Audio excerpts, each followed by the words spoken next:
só de cultura pop é feito um podcast, não é mesmo? Bom, família, eu sou a Bia, esse é o episódio número 5 do Back to Cast e o assunto que eu venho trazer hoje é um pouquinho delicado, na verdade, muito delicado. E esse é apenas um episódio, na verdade é o primeiro episódio de alguns que eu pretendo trazer aqui sobre esse tema. Gente, recentemente, vários acontecimentos me fizeram pensar muito sobre esse assunto e como esse assunto está enraizado na nossa sociedade, né? Então, primeiro de tudo, se você é branco, está ouvindo isso e por alguma razão você acha que o racismo não existe, saiba que não existe para você porque você não passa por isso. Não desmereça a dor dos outros. Segunda coisa, vamos parar de tratar esse assunto como um tabu. Isso é uma coisa presente no nosso dia a dia. Não tem por que esse assunto viver trancado a 7 chaves e ninguém falar sobre isso. A gente precisa falar sobre isso. A gente precisa aceitar que vivemos em um país racista e lutar contra isso começa em cada um de nós. Eu não consegui passar por essa semana sem tocar nesse assunto. Um cara negro foi morto por um policial que abordou ele de forma violenta por suspeitar que ele havia feito compras com uma nota falsa. Vocês sabem como foi feita essa abordagem. Vocês sabem, acredito eu que vocês saibam do que eu estou falando. E vocês sabem que esse homem morreu.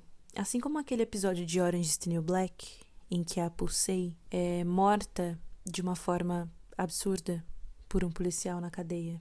Foi exatamente assim. Um garoto de 12 anos sofreu ataques racistas no Instagram. Uma criança de apenas 12 anos criou ali uma página para postar resenhas dos seus livros e sofreu diversos ataques racistas, enquanto ele estava apenas cuidando da própria vida. Thelma Assis, Thelminha, ganhadora da edição 20 do Big Brother Brasil, recentemente, sofre ataques racistas diariamente em todas as lives que participa. Um garoto de 14 anos foi baleado dentro de casa. Teve seu corpo ferido, levado pela polícia dentro de um helicóptero e deixado em um IML a 40 quilômetros de distância de sua casa. Quanto a esse caso, eu tenho uma pergunta para vocês. Vocês já viram operações policiais agressivas dessa forma acontecerem em um bairro nobre? Nas favelas do Rio de Janeiro, de São Paulo, de Recife, de todos os lugares do Brasil, regiões periféricas têm situações como essas, mas principalmente considerando o Rio de Janeiro, quase que diariamente. E assim, gente, não vem me dizer que em bairro nobre não tem traficante, porque a maioria deles hoje em dia mora num bairro nobre porque eles têm dinheiro. Então, assim, galera, eu estou aqui com fatos que aconteceram em 15 dias. Gente, 15 dias. A gente está vivendo uma situação de pandemia. Hoje é dia... Que dia é hoje, meu Deus? 29? Hoje é dia 29 de maio. A gente está no meio de uma pandemia. O Brasil tem mais de 20 mil mortes. E mesmo mediante a tudo isso, ainda tem espaço para esse tipo de agressão. Dessas situações que eu citei aqui, apenas uma não foi no Brasil, mas foi muito marcante para mim. Todos os dias a gente vê algum tipo de situação como essa. Nesses 15 dias em que houveram esses fatos, cada vez que um fato como esse tem uma repercussão na internet, mais 1001 casos acontecem. Porque quando uma situação como essa é noticiada, vem diversos comentários do sentido de que isso é mimimi, de que isso é vitimismo, de que isso é uma coisa que não existe, mesmo que esteja acontecendo e que esteja sendo noticiada, e que os negros querem privilégios. Meu anjo, a primeira coisa que a gente quer é parar de morrer. O racismo mata todos os dias. A primeira coisa que a gente quer é deixar de morrer por ser preto. Eu estava em uma conversa com uma pessoa branca alguns dias atrás. Na verdade, já tem... enfim, não indifere. E essa pessoa disse pra mim que os negros hoje estão 100% inseridos na sociedade e que não existe racismo. E a minha resposta pra ela foi, olha, talvez você não enxergue esse racismo porque você é branca. Mas você não passa por isso, então você não pode dizer que não existe. Seria a mesma coisa de você, que é hétero, dizer que a homofobia não existe. E essa pessoa me respondeu que para a homofobia existem dados. Ué, vamos aos dados. 53% da população do Brasil é negra. 75% dos homicídios no Brasil são de negros. E esse é um dado do ano passado, 2019. Considerando uma faixa de 18 a 24 anos de jovens que ingressaram na faculdade em 2018, apenas 18,3% são negros.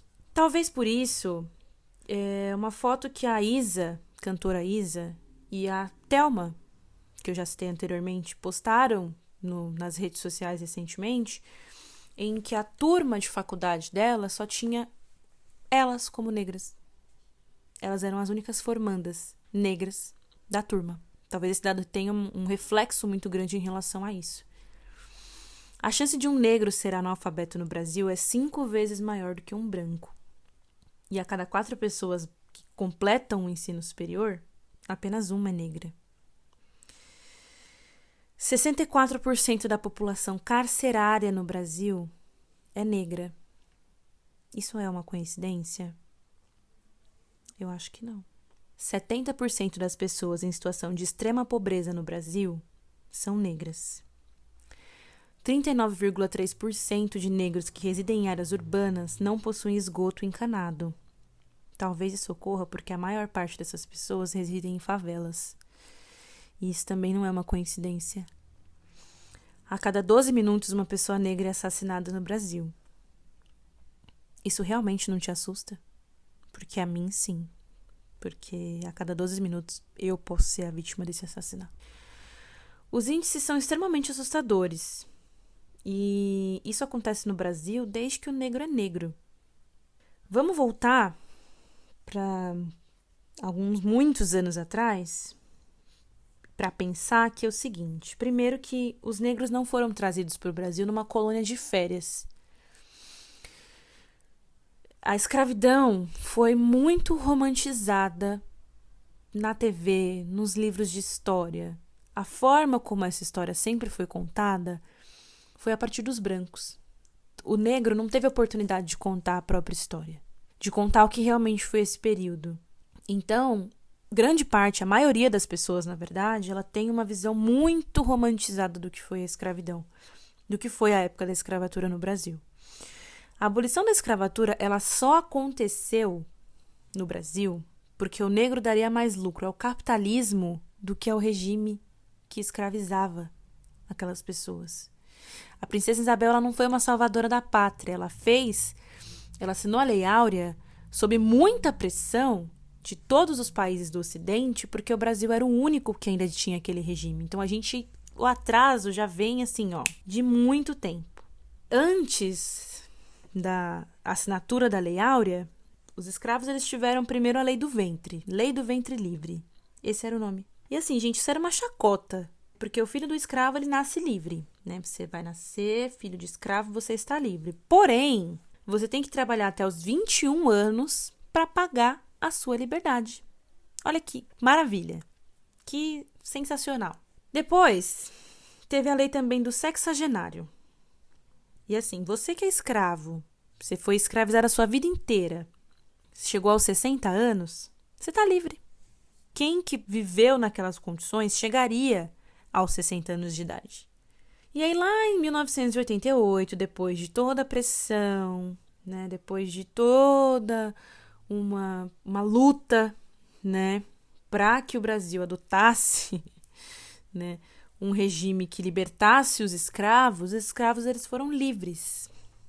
Mas livres assim, jogados no mundo. Foda-se vocês. Os escravos eles não tinham um pedaço de chão para morar. Eles não tinham comida, eles não tinham trabalho, eles não tinham para onde ir, e aí eles continuaram sendo escravizados, porque eles passaram a trabalhar por salários que não existiam para comer, para ter o que vestir, para ter onde morar. Então eles continuaram sendo escravizados. Essa é a verdade. E a gente continua sendo escravizado. Essa é a verdade. Você ser largado no mundo sem nada não é liberdade. Eu tô falando tudo isso para que a gente possa repensar em toda essa história. 132 anos nos separam desse regime de escravidão. Depois de 132 anos, a gente precisa presenciar episódios como esses que eu citei lá no começo do episódio. A gente presencia episódios de negros sendo mortos em supermercados, sendo perseguidos em supermercados. A gente presencia negros sendo mortos nas favelas como se as nossas vidas não importassem de nada. A polícia sabe que ela pode chegar ali atirando, matando criança, adulto, jovem, pai de família, porque as nossas vidas elas não valem de nada. 80 tiros em um carro são aceitos pela maior parte da população por serem confundidos com bandidos simplesmente por ser negro. E isso não vale de nada. É muito triste pensar nisso.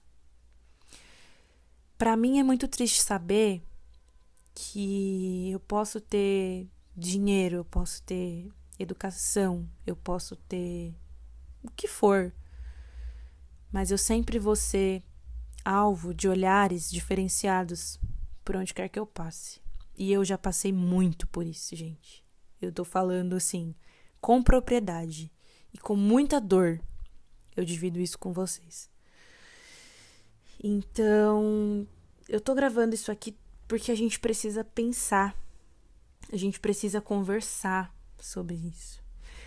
A gente precisa parar de romantizar o racismo. A gente precisa parar de achar que isso é uma coisa que não existe, porque existe. A gente precisa inserir esse assunto na nossa vida, no nosso cotidiano. Eu tô gravando isso aqui porque a gente precisa aprender a ensinar as nossas crianças a não fazer piada com o coleguinha negro. A gente precisa ensinar a nossa criança que elas não podem excluir o coleguinha por ser negro, porque ninguém nasce racista. É muito triste ver o espelho das atitudes que as crianças têm em relação aos amiguinhos negros, porque a gente sabe que isso vem de dentro de casa. E é muito triste para uma criança negra ser rejeitada, ser humilhada, tentar ter autoestima, tentar ter perspectiva de crescimento de vida, se ela não se enxerga em lugar nenhum. E se nos locais em que ela está inserida, ela é vítima desse preconceito. A criança não sabe se defender disso. Existe uma frase muito famosa da Angela Davis, que diz que numa sociedade racista, não basta não ser racista. É necessário ser antirracista. E isso faz total sentido. Quem se cala sobre isso é porque no fundo consente. Por favor, família, eu tô abrindo aqui o meu coração. Eu tô falando tudo isso porque é uma dor diária. E eu sei o quão difícil é lutar contra isso. Mas eu não vou desistir.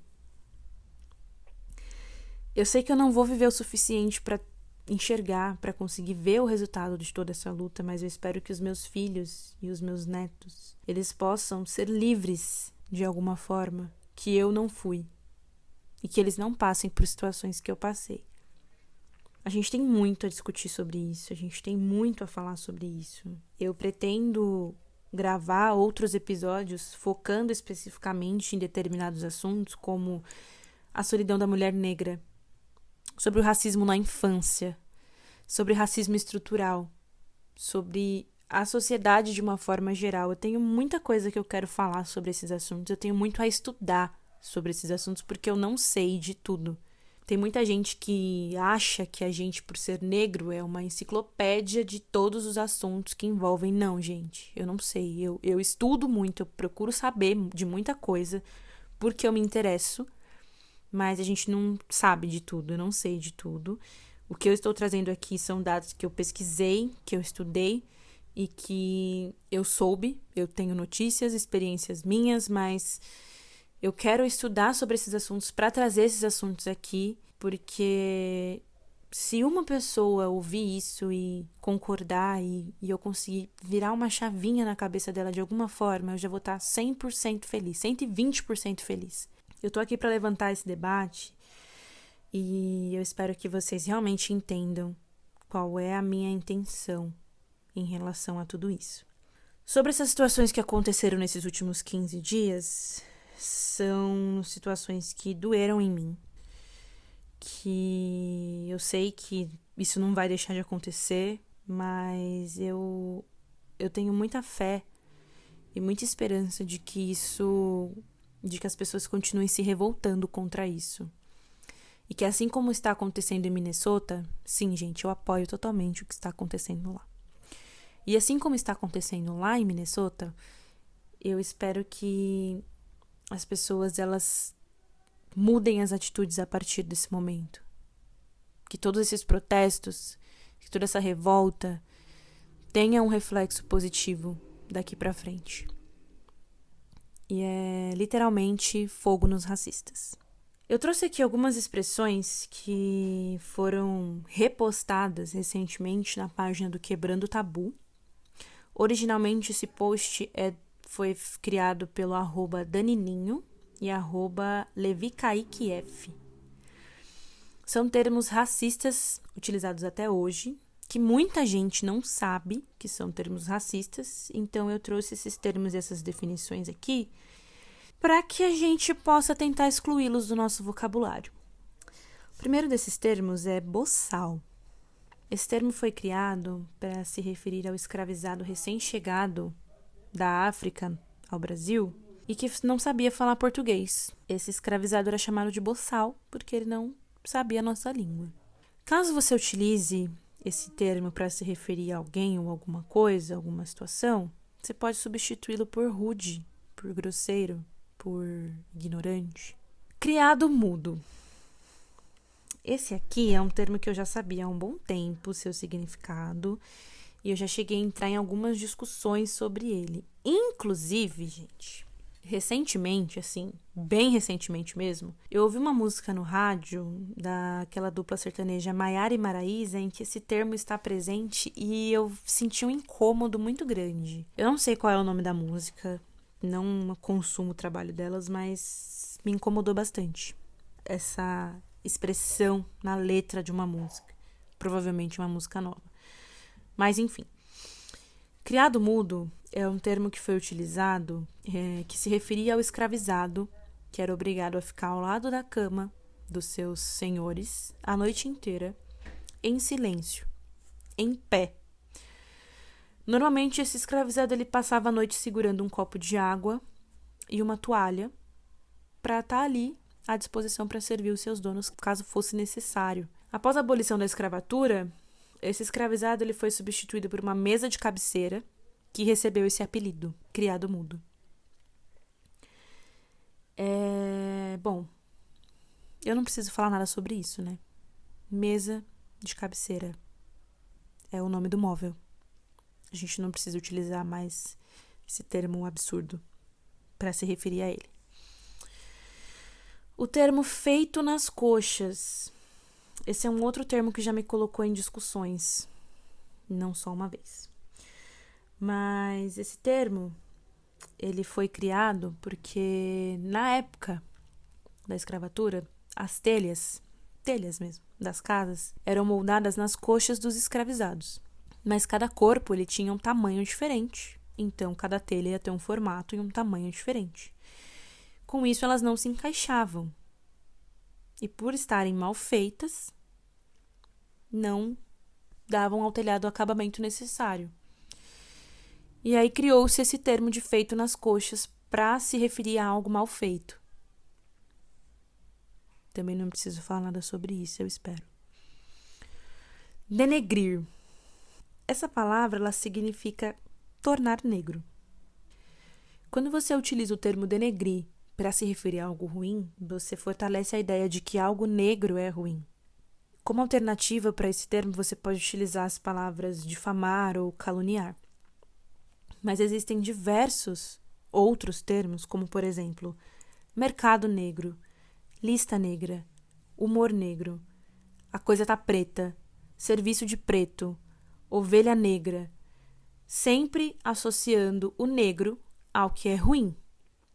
E aí o contrário disso seria, por exemplo, o termo inveja branca, que passa a ideia de que o branco é bom e o negro ruim. Sempre o que vem do negro é considerado e associado ao ruim. São termos que a gente não precisa mais utilizar, a partir da ideia de que a gente entende que isso é racista. Mulata. Essa palavra, mulata, ela tem referência à mula, que é um animal híbrido, fruto da cruza de um cavalo com um jumento. Geralmente é chamada de mulata aquela pessoa, ou mulato, né? Aquela pessoa que é um negro mestiço, que é filho de pais brancos e negros, né? Que tem o pai branco e a mãe negra, ou o contrário.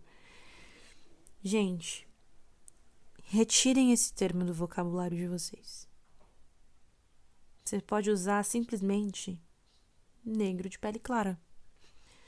Chamar uma pessoa de mulata é racista. Essa é a verdade. Não sou tuas nega.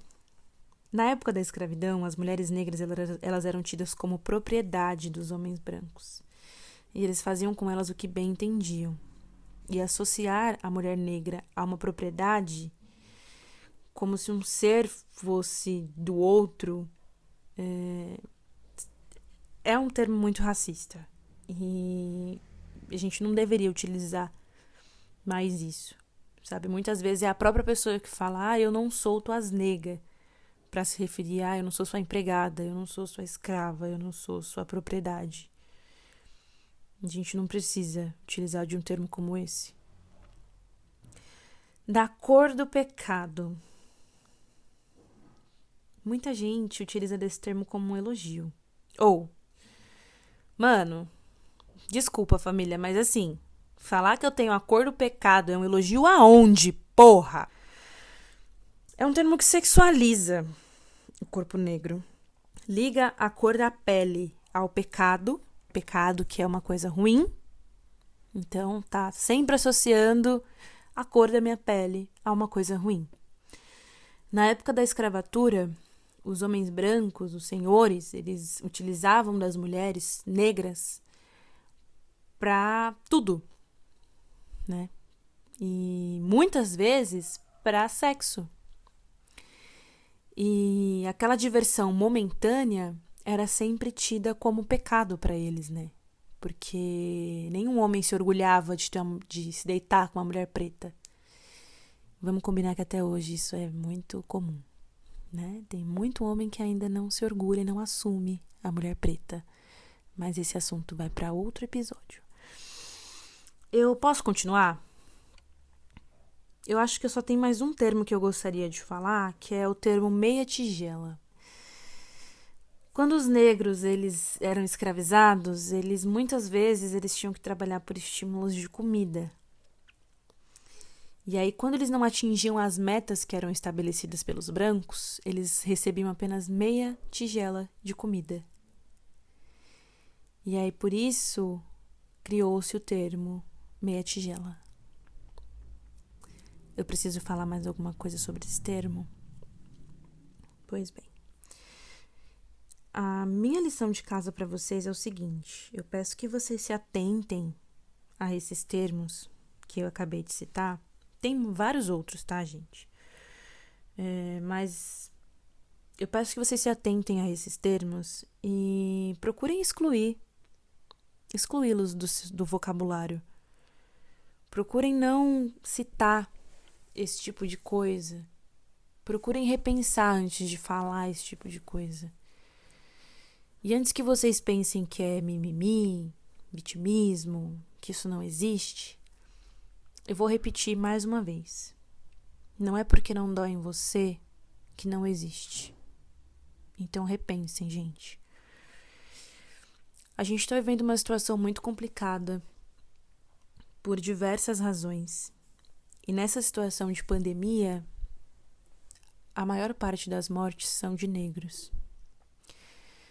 Esses negros, na maioria das vezes, eles estão morrendo nessa situação de pandemia porque eles precisam continuar trabalhando, eles não têm o privilégio de ficar em casa, eles não têm o privilégio de se afastar dos seus trabalhos, eles precisam sustentar suas famílias, eles se submetem ao risco e acabam, infelizmente, morrendo.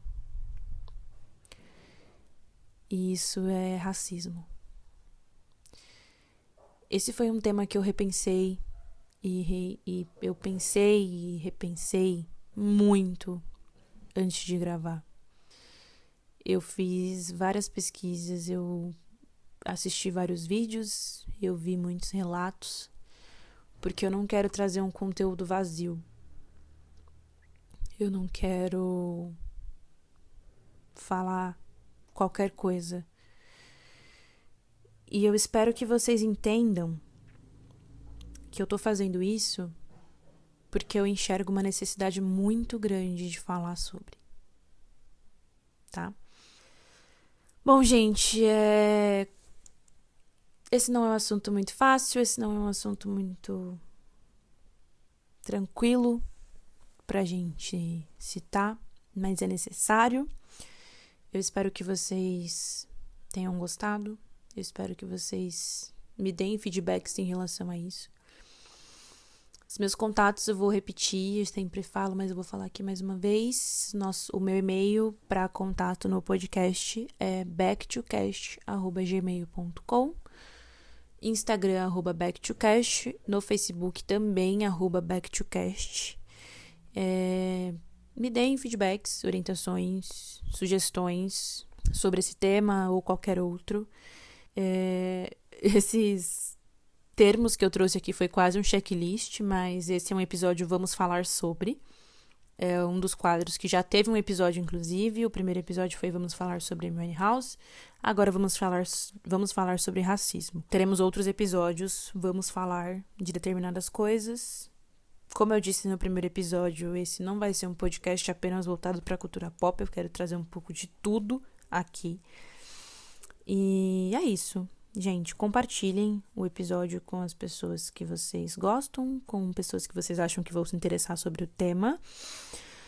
E, bom, eu espero que vocês estejam todos bem, eu espero que vocês estejam seguros, eu espero que vocês estejam se cuidando. Contem comigo para o que vocês precisarem. Eu sei quem são as pessoas que ouvem o meu podcast e eu fico muito feliz com isso. E eu espero realmente que vocês continuem aqui. Tá bom? Muito obrigada por estarem comigo e até o próximo episódio.